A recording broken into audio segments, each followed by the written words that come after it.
If you want to be an impactful personality, you have to develop certain types of thinking and perceptions that change the way you see yourself. Hello guys, the Bible says, as a man thinketh in his mind, so is he. So whatever you think about, you become exactly that. I want you to watch this video to the end and then come back to comments. And see the world. It doesn't matter how big you are, how intelligent you are, how many degrees you get. It's your mind that keeps you small. You don't need to be intelligent. You don't need to be smart. You don't need to have a certain height. You don't need to have a certain weight. You don't need to have any kind of advantage. The attitude is the difference. Attitude. And it doesn't matter how small you are, or how unintelligent you may seem to be, or how much you don't have. It is the thinking of the person that makes them see circumstances differently. The attitude, therefore, is the difference. People ask me, how am I doing? My answer is, I have no problems. The word problem is a human definition of an opportunity to grow. If you call it a problem, it's a negative. If you see it as an opportunity, it becomes a positive. Ephesians 3 verse 20, don't you laugh at the Bible. The verse said, now unto him who is able to do exceedingly, abundantly, above, far beyond all you can ever ask, think, or imagine, according to the power that worketh within you, to him be glory. Attitude is a product of belief. You cannot have an attitude beyond your belief. So your attitude comes from your belief system. I remember sleeping on a mattress on the floor. I remember sleeping one time on a mat, and that sheet never kept the mosquitoes out. All around me was poverty, but we didn't know that because everybody was poor. The only way you know you're poor is when you meet a rich person. And every opportunity was around me to think negative. And I remember, my mother and father would tell us things to fix our belief system. They would say, you can do anything you want to do, son. And they said that when I was sleeping on the floor. It's your mind. They were working on my belief system. And then they taught us the Bible. Now, I don't know about you and your belief about the Bible, but the Bible made me what I am today, so don't you talk bad about the Bible. And if you don't believe in the Bible, that's okay. I'm doing just fine, believe me. And the Bible helped me become what I am. But it was that book that checked my thinking. How do you think? Write this down. Attitude is a product of belief. No one can live beyond the limits of their belief. So if you want to live beyond what you're living now, you have to change your belief system. When you have the discovery of a new belief system, your life is what you think it should be. That's exactly what you are right now. You are what you thought you should be. And if you don't like who you are, you got to change what you think you should be. The secret to anyone rising is what happens in their belief system.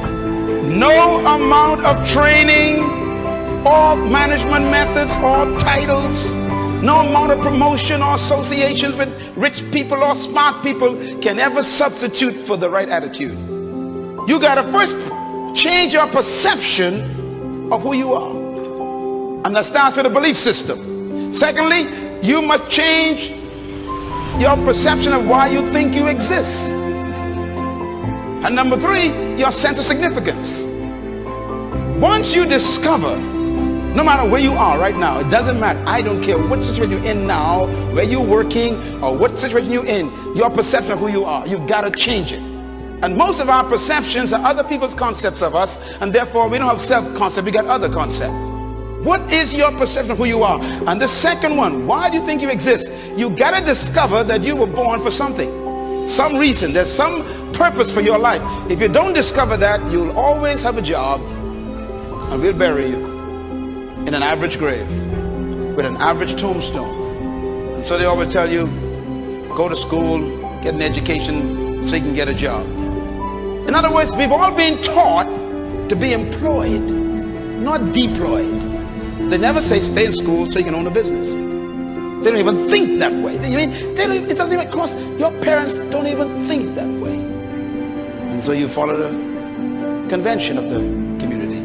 Discover that you are important to the human race. You are important to the world. You are important to your universe. When I had to grapple with that question, it was tough, because I've been taught by society, like you have, that you are just a social security number or some NIB number, or you're just kind of a worker in the system. But that's not true. You were born to do something very significant in the world. And you have to get to the point where you believe that. You can have potential, but if you don't have the belief, your potential becomes a victim of your present belief. I am giving you my secret to life right here. Belief is so powerful, it can make an elephant act like a sheep in the presence of a lion. You know, normally people who are insecure, whenever they meet somebody who is confident, they always call the confident arrogant. When you discover who you are, you can't help but be confident. I don't pretend, I don't try to have confidence. If you try, that means you ain't got it. It's you faking it. Confidence is a product of belief. What you believe about yourself determines the way you think about yourself, and the way you think about yourself is the way you behave. And you behave bold and confident and fearless because there's some things you discovered about you and about life that makes life change a perception. First of all, your attitude got to be right. Then you must marry that to attributes. That means gifts you were born with.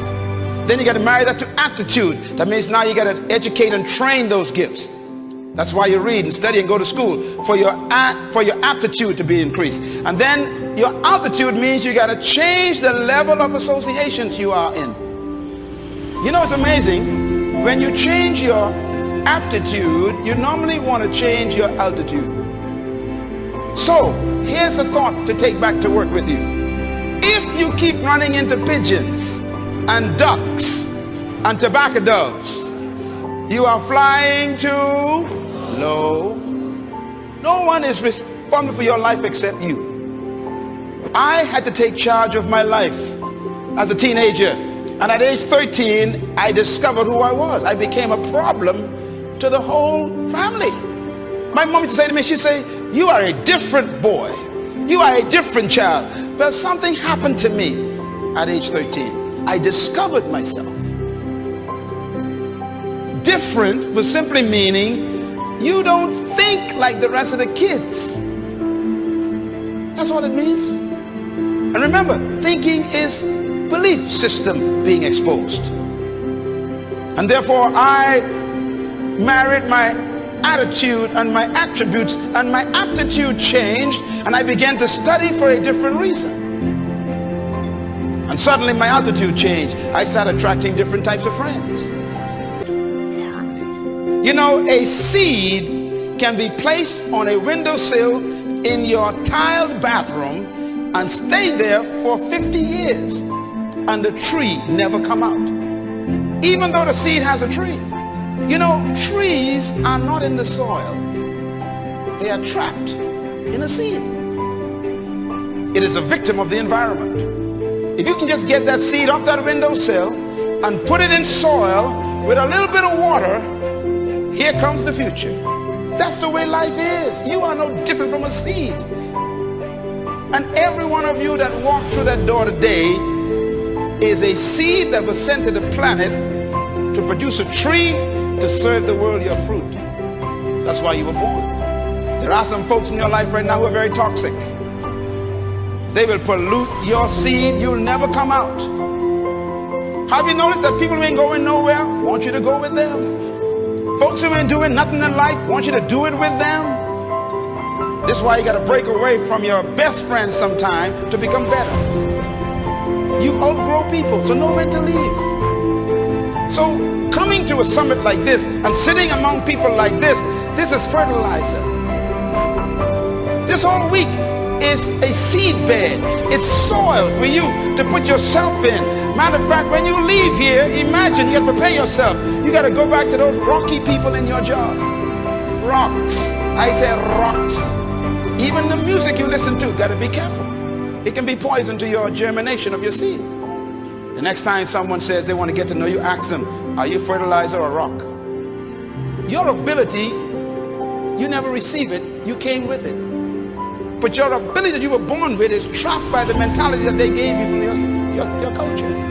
This is why to be great, you got to divorce yourself from your traditions and your culture. Because convention makes no room for creativity. It doesn't allow you to believe beyond the norm. Matter of fact, they want you to fit in, not stand out. The greatest revenge in life, they say, is success. It's not ability, it's mentality. And so if you want to change, you got to work on this attitude. The text says, I'm sure you heard what he said. He said that you have to change your mentality, the power of your mindset. Okay, thank you guys for watching. Like, comment, and share.